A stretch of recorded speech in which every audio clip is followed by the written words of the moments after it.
Um, well, I tell you, I didn't know what to expect, and I'm in a room full of friends that are so near and dear to me, and a new friend that I'm happy to meet, Judy. So, um, that you get yourself kind of worked up because you're not sure, right? And it's silly to get worked up, but I think just talking in front of people is always a little bit, the heart kind of flutters, and you just um, hope that what you share really touches. And I know a lot of you guys know my story, but maybe you'll hear something new, maybe something for the first time. So, as most of you know, I've been a real estate agent for 37 years. So I started when Natalie was only 2 years old, and she's my partner now, which is kind of amazing that we've come full circle.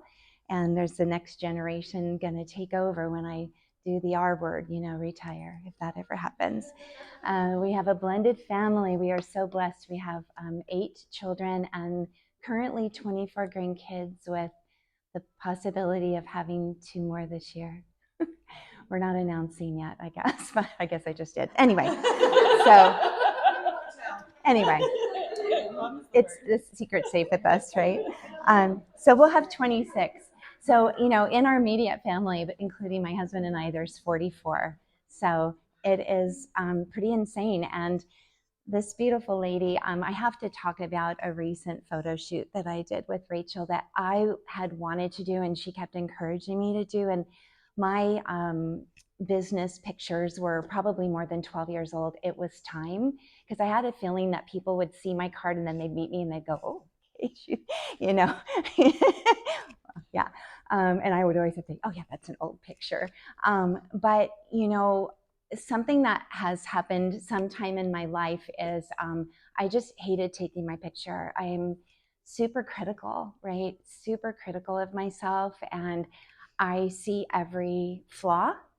And for some reason, I feel like I look for that. And I don't know what happened. I probably need some counseling for that. But Rachel encouraged me, and a couple Saturdays ago, it was the best time. Not only is she an amazing photographer, but she made me feel so comfortable and at ease. And we laughed and we cried. And if you haven't seen it, I finally was brave and put it on my Facebook, on my social media. And, the comments, I'm just blown away by what people are saying and how they see me. And I wish I could I'm trying to work on seeing myself in a better way. Why are women especially so hard on themselves, right? So that kind of brings me to the big part of my talk is going to be about cancer. In 2021, I got diagnosed with cancer, and basically, my first diagnosis was breast implant associated anaplastic large cell lymphoma. They also referred to it as cancer of my immune system. So remember the Kerry that has never felt worthy, maybe, or great about herself. And when in 1985, I became a single mom with 3 little girls that I had nursed. I was 26 years old. And I would joke around saying, oh, National Geographic keeps knocking at my door. They want me to be the model for their next, because, you'd see the women in third world countries with their, anyway, I don't need to get too graphic, but you guys know. I mean, it was pretty bad. And you guys know that, do your ears hang low? But it was basically, do my breasts hang low? Do they wobble to and fro? Can you tie them in a knot? Can you tie them? That's how I felt about my chest, okay? So, anyway, it was what it was, but I dated someone that was repulsed. Why I was dating him, right? But Kerry was just wanting somebody to love her and searching, and this was the person at the time, and so I put them in, and that was 1989. And I had lots of problems over the years and had to redo them a few times because of scar tissue contracture problems, right? So the last time I redid them was in 2014, and my husband now said, don't put them in for me, But, here I was, what, 29 or so when I had them, and I was used to having them, and I didn't know what I would end up with. And I'm already critical of myself. I'm critical of my body. I'm critical. One of my girls said, "Mom, you have body dysmorphia." I'm like, oh, I had never even heard that word before, but as I really looked it up and I thought, yeah, that's so true. And I had 4 daughters, and I'm grateful. I don't think any of them have that. I'm really grateful for that. I didn't pass that on. But anyway, so I put them back in, and in 2021, I had torn my meniscus in 2 places, and 3 days before my surgery, my left breast swelled up twice the size. And for those of you that are moms, you know what engorgement feels like from milk, and it was that on steroids. So I went ahead with the knee surgery thinking that would knock me out and get rid of my pain. 2 days later, I went back to the plastic surgeon, and he mentions lymphoma. And I'm like, did you just say cancer? Anyway, I can go on, and this could be a talk for hours, but I ended up with a surgeon that they found tumors all surrounding one side and the beginnings of tumors on the other. And I can never talk about my life without talking about Jesus, because even through that surgery, the doctor that had taken out the old implants left the capsules. They call it scar. So when you put something foreign in your body, your body encapsulates it in scar tissue. So when in 2014, when I had them done that last time, he left that scar tissue in my body. So and he was going to, when he offered to take them out, he was again going to leave the capsules. I found out later that the right capsule had the tiny beginnings of a tumor. So thank God that I felt that I knew that that's not where I should go or what I should do. And I went clear to Marin County and found a doctor that had experience in this type of cancer. And so he got all the old scar tissue out from the previous surgery, and unfortunately he could see that what he suspected was that the cancer had gotten outside of the capsule, right outside. So he also took breast tissue, which was really hard because now the nipple's indented. There's nothing. It's very hard for somebody that has problems with their body image. It's very difficult to even look in the mirror or bathe or anything, because it's always there and it's a reminder. And let me tell you something, I did not want to share any of this. I was ashamed because in my mind, I'm like, I did this to myself because of how I felt about myself, or because of my vanity. I don't know, but just because I wanted to be perfect for someone to love me. I wanted to be better. I wanted to be, loved, really just loved. And so that's been a journey and a bit of a struggle. And I'm still, it's a work in progress, right? So the sad thing is, he was right. The cancer got outside of the capsule, and the cancer cells went into my bloodstream. So I have stage 4 non-Hodgkin's lymphoma. And right away, my husband and I had always said if either of us got cancer, that we were going to try to treat it in the most healthy way we could. We met later in life, right? We have this blended family. When we met, we had the 8 kids, and we had 6 grandkids at the time. And we kind of went on a mission that we were going to take really good care of ourselves. So I started cooking very healthfully, eating whole foods, and just trying to be, good with our diet. We were hoping for 30 years together.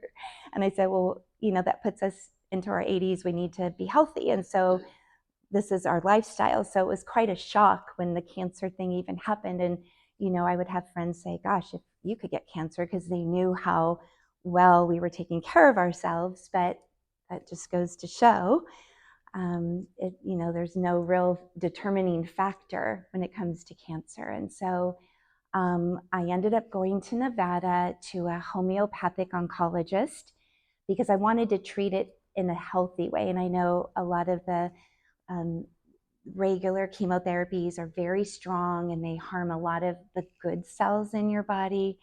And I had 9 chemotherapy treatments and a lot of immune therapy, and was very good with my diet. And the good news was it was helping. The cancer cells went down, not as much as I would have liked, only 0.2. I was a little bit frustrated because I thought it was going to be gone, right? And but it wasn't, but it was going in the right direction.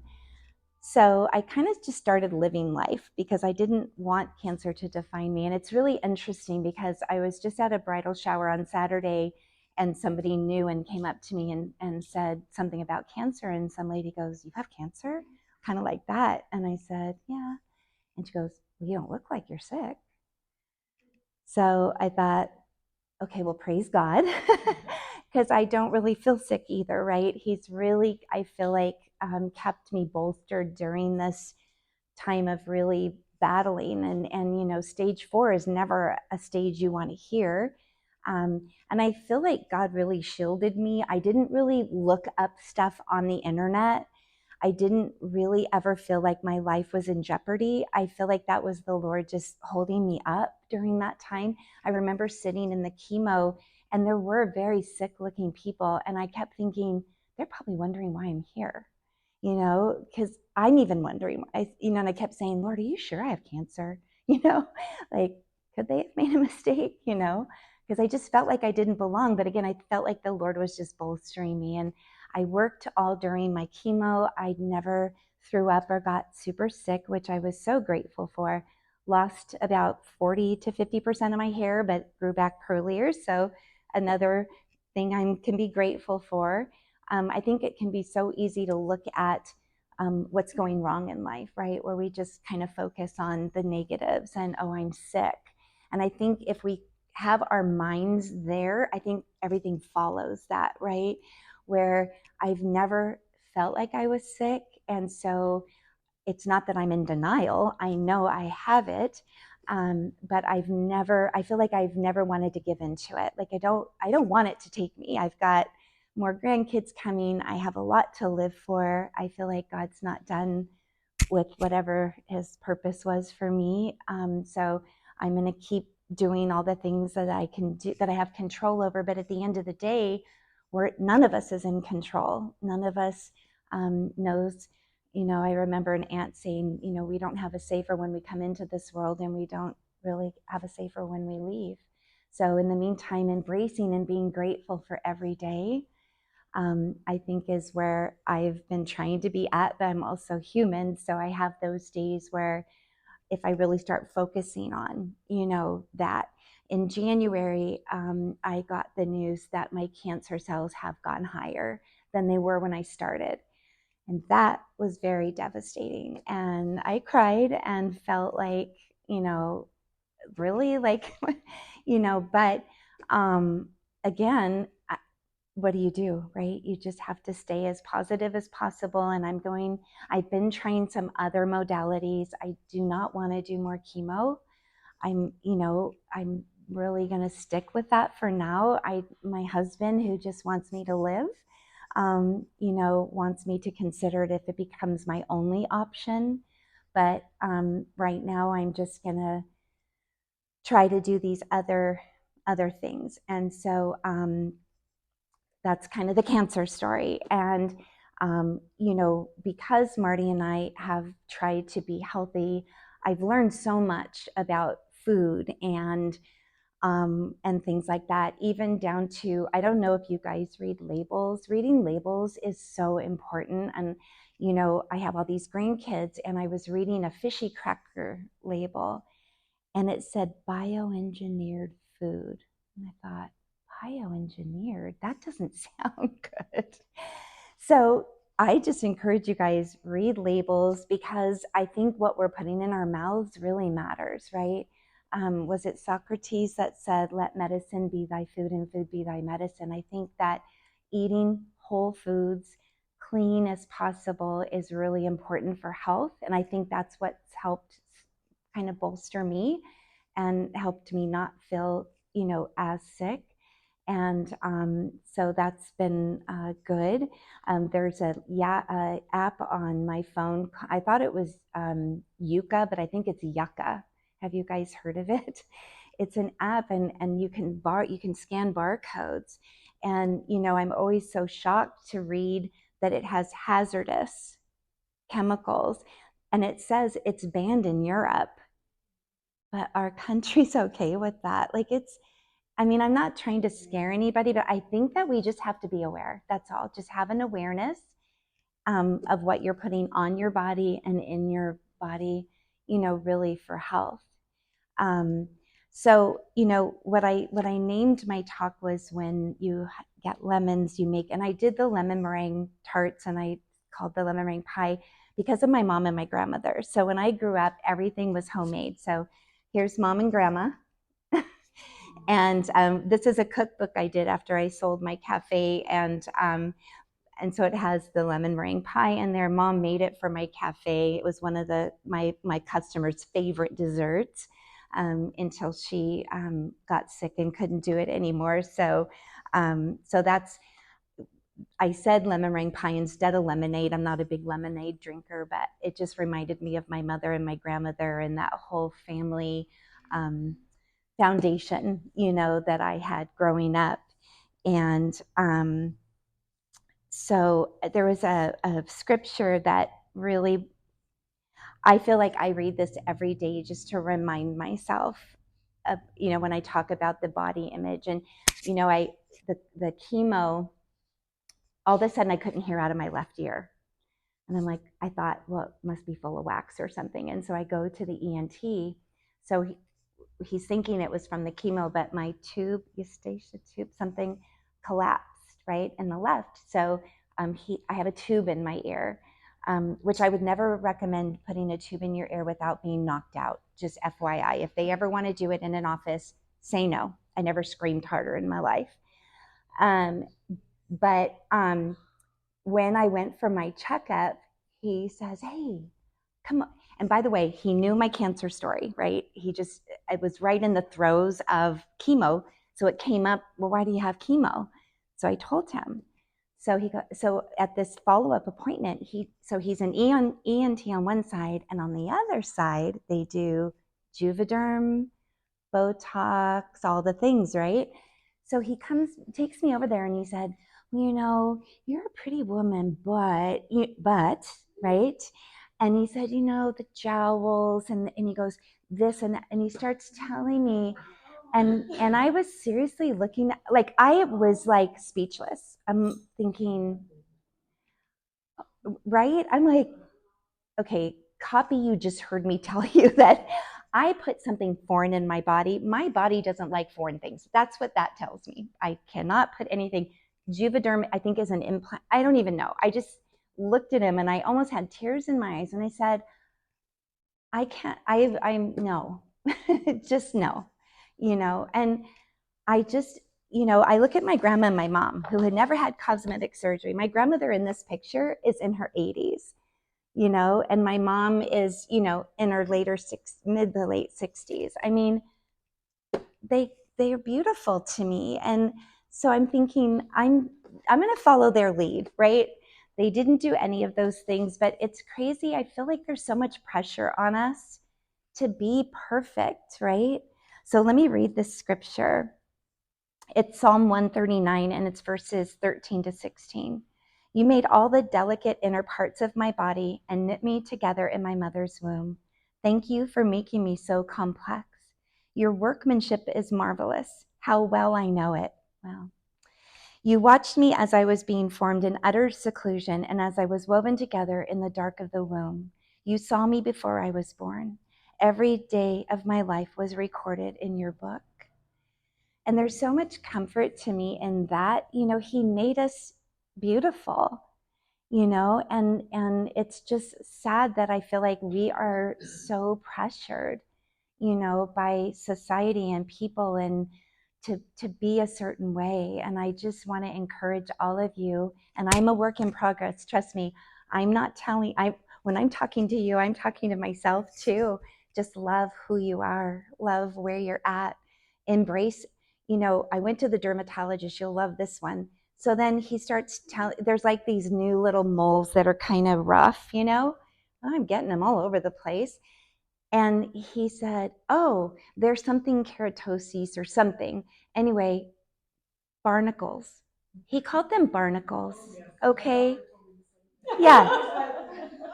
So, like, I think at the bottom of a boat, right?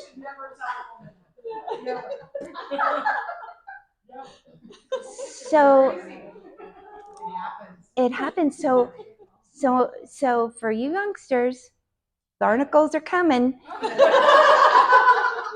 I'm just telling you. It's so crazy. But now that, and then I'm like, great, now I'm going to get barnacles. Okay. Yeah, I'm feeling so much better about myself. Oh, yeah. Oh, yeah. But again, so I renamed them. I call them wisdom spots. So they're wisdom spots. So as I get older, and I could get some more visibly than they are right now, but they're going to be wisdom spots. And I feel the same way about even the wrinkles. Every line is part of my journey, right, through life. My oldest daughter came and I don't usually wear this much makeup, but my older daughter came from Pleasanton this morning because she wanted to do my makeup for me, which she's a love. She couldn't stay, but even I caught her. She goes, Mom, we call them 11s, right? The little lines between and she said, oh, Mom, you should do. And as soon as she started to say Botox, I'm like, I said, that's why I have bangs. They kind of blend with the 11s. So, just right, but it's just funny that that's where they go to, right? Is, oh, you need to fix that. Oh, that's happening. But what a great freedom it will be, because it's coming, when I can just look and see who God made me to be. And in his eyes, perfect. I always, when I was having the surgery and my body was, to me, just grotesque. That's what I saw. My husband came in the bathroom one day and said, I like your body better now. And I started crying. And I really have been praying ever since that I can love myself the way God and my husband love me. Can I just Lord, help me with that, right? Help me just love this, what's left.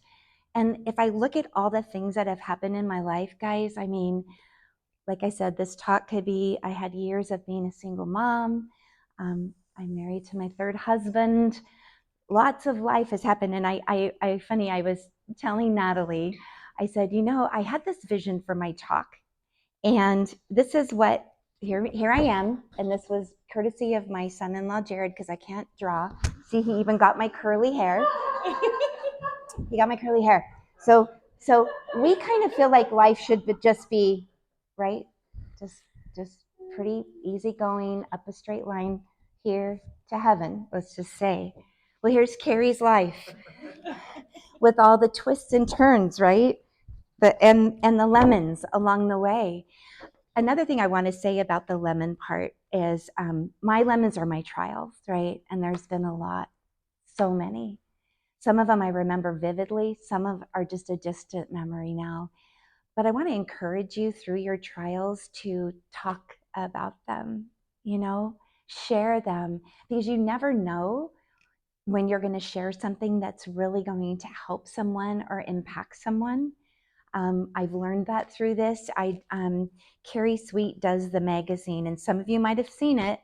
May of 22, I told my story in the magazine. So I went from, I'm not sharing this, and I was trying to be really careful. But you know what? The first thing in my mind was, oh my gosh, my kids went to Ripon Christian.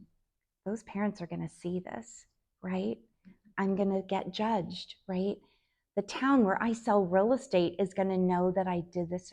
Like right away, I felt like, I'll just say, the enemy was wanting me not to share, just to keep it quiet, just be quiet. And I remember telling Carrie Sweet the story, and Marty wants me to write a book. I'm not going to write a book. I'm not a writer, first of all. But Carrie said, do the article, you know. And guys, I remember being so anxiety ridden when mine came in the mailbox and I knew the entire town was receiving them. Boy, you talk about feeling vulnerable. But again, the feedback, there were people that were messaging me, also positive. And so don't be afraid to share your story, your trial, your lemon, make lemon meringue tarts. Just turn it into a positive, because you never know when you might impact somebody and help somebody. So that's kind of it. Yeah. Not very long.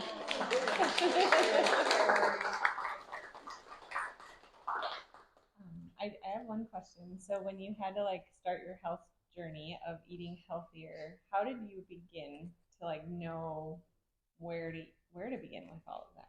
Well, the oncologist had another doctor that basically gave me a guideline, and it's pretty restrictive. No sugar whatsoever. So if you don't know, the studies show that that's food. Sugar is food for cancer. So cutting out carbs, I could eat sweet potatoes. There was a few complex carbs, but I had to be very careful. No sugar. They let me have monk fruit and stevia. Those were the two. So I was like making the gluten-free muffins with, almond flour and things like that. No, nothing, no nitrates, nothing processed, right? Just really eating clean.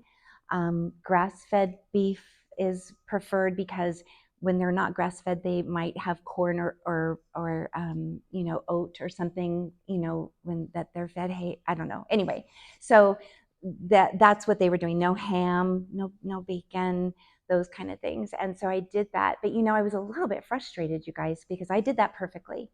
We were together with our friends. I like to have a glass of wine with our friends. I did not have any wine, sugar, right? So I got a little frustrated that the cancer cells were higher, right? Because I'm like, oh, So right now I'm going in a different direction. There's a doctor on YouTube, Thomas Seafeld, that says that cancer is a metabolic disease. And so he believes in being in ketosis, not eating keto. There's a difference between the packaged keto food and being in ketosis. It's a high healthy fat and protein, no sugar, low carb, and then doing that in conjunction with fasting. Because the analogy is that while you're fasting, your body is automatically eating the bad cells. I'm going to try it, right? Because I'm willing to try everything.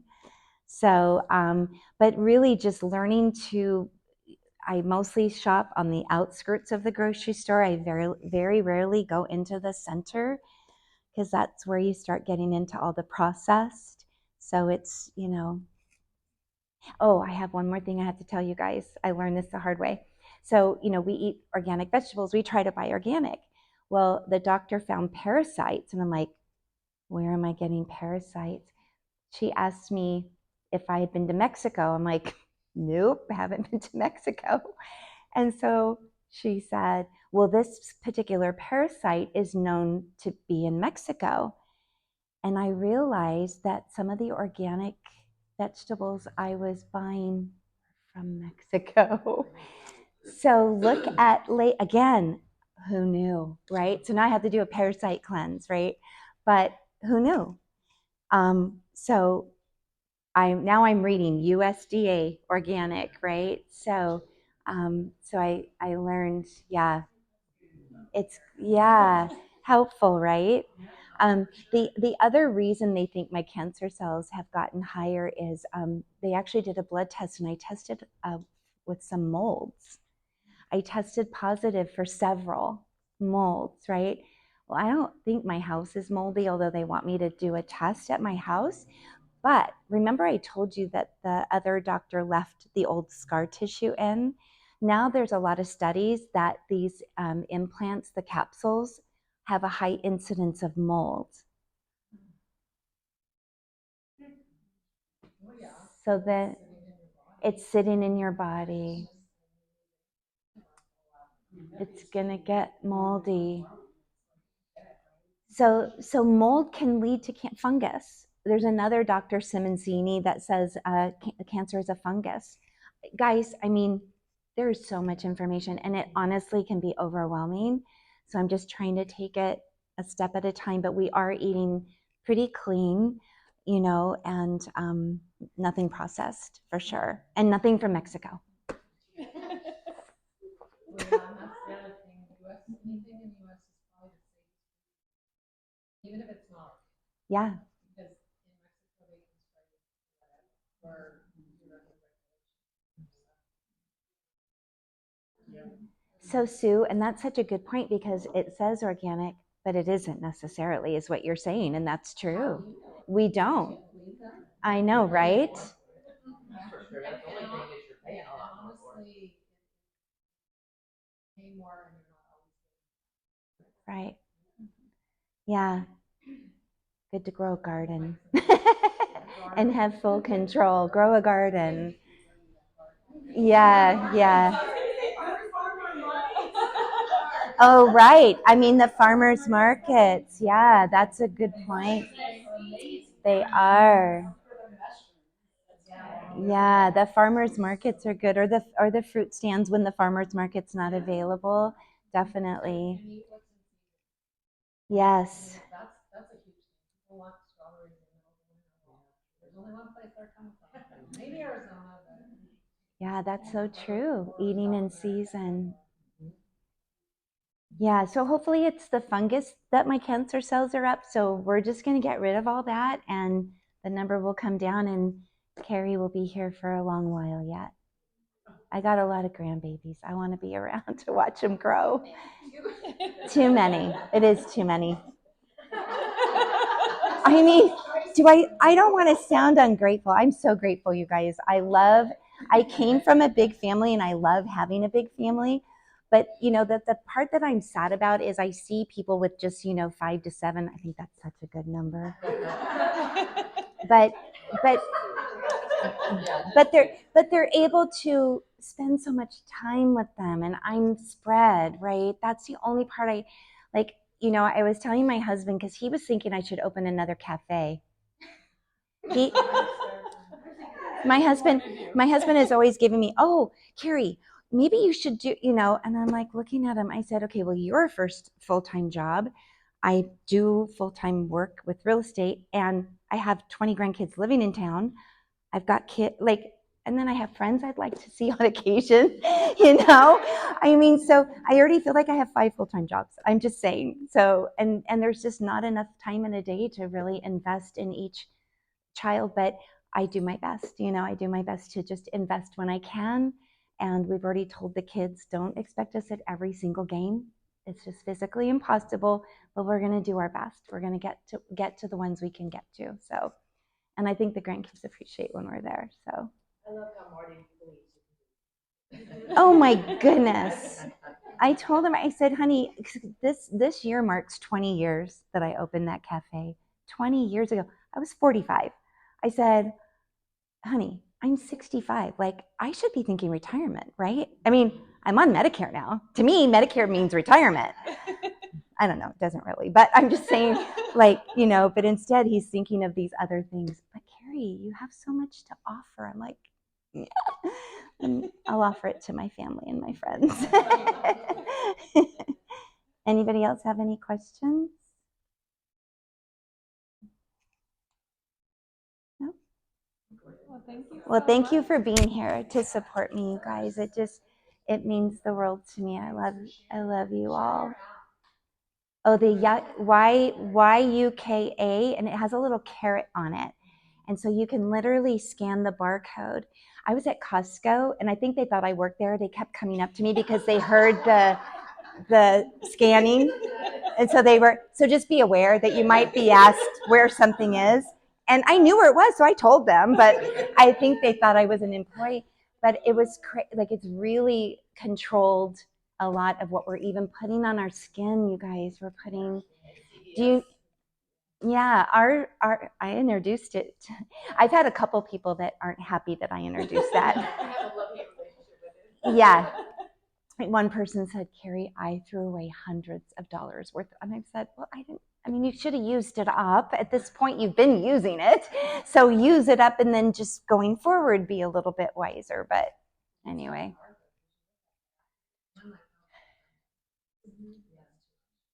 Yeah, even the healthy things. Right. I know. I was discouraged by it at first too, but I've actually been finding a lot lately. That's good. Well, because it makes recommendations on alternatives. That's really fascinating. Yeah, so that is a good point, Stephanie. I'm glad you mentioned that because if you swipe over, it'll give you alternatives of healthier. Sprouts and sometimes Trader Joe's too. It's hit and miss because they're kind of smaller, so they don't always have everything. So I would say, yeah, not. It's very strategic. Yeah, and you know Thrive Market, if you guys don't know about Thrive Market, and actually everybody automatically thinks it's more expensive. All of my grandkids, so I have a basket in my pantry. And the grandkids, Duma's my grandma name. Duma, can I have a snack? The basket's in the pantry, help yourself. Because everything in there is not fishy crackers that are bioengineered. They are Annie's bunnies or the veggie straws. Thrive Market has really good prices, and that's where I get most of the grandkids' snacks. I also get my grass-fed and finished beef through Thrive Market. In fact, it's being delivered today, and it comes to your door, and they've got a good selection of healthier things, and it's so convenient, you guys, right? Because did I tell you I have 5 full-time jobs? So I don't need another full-time job going to 3 or 5 different stores to try to figure out food for our house. So that's another neat tidbit. So anybody else? Thank you so much. You're welcome. Thank you all for being here. I appreciate you. Thank you.